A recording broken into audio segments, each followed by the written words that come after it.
In the late 18th century, Europe was a continent on the brink. Kingdoms trembled, revolutions burned, and history searched for a man bold enough to reshape it. He was not born a king. He was not born French in spirit. Yet his name would echo across battlefields, palaces, and centuries.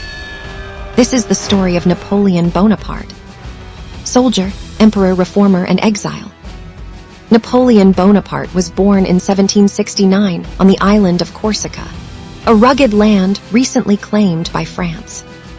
He grew up an outsider, poor, mocked for his accent, and fiercely ambitious.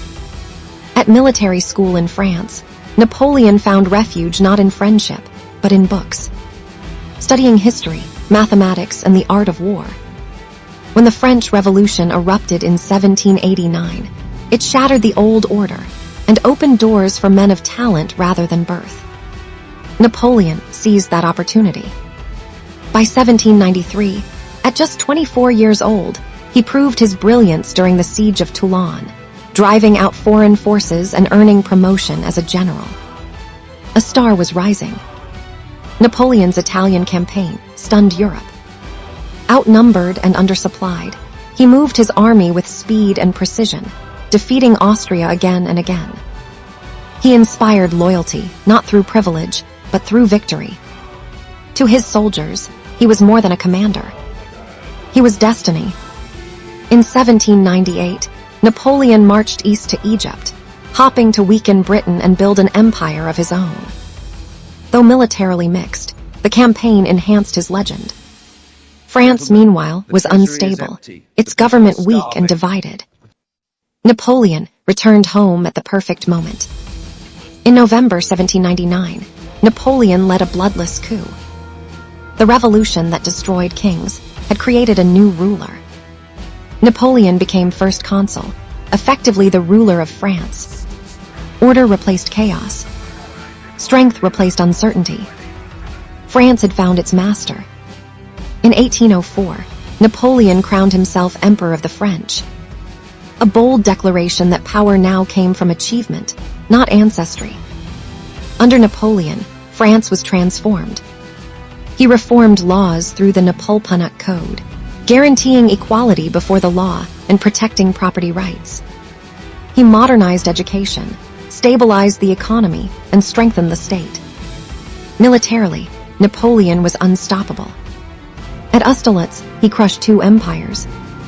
Across Europe, kings fell, borders were redrawn, and Napoleon's influence spread from Spain to Poland. But empire breeds enemies, and ambition has limits. In 1812, Napoleon invaded Russia with the largest army Europe had ever seen. It was a catastrophic mistake. The Russians retreated, burned their land, and let winter become their greatest weapon. Cold, hunger, and disease destroyed Napoleon's army. From hundreds of thousands, only a fraction returned. Europe rose against him. By 1814, Napoleon was defeated and exiled to the island of Elba.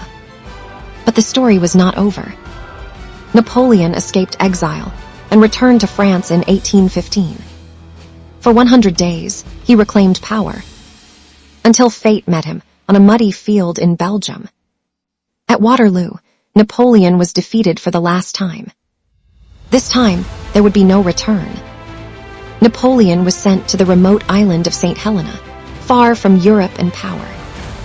There, in 1821, he died at the age of 51. Yet death could not silence his influence. Napoleon reshaped Europe, warfare, and modern law. He proved that one man, armed with ambition and intellect, could rise from obscurity to rule an empire. He was a hero to some, a tyrant to others. But to history, he remains unforgettable.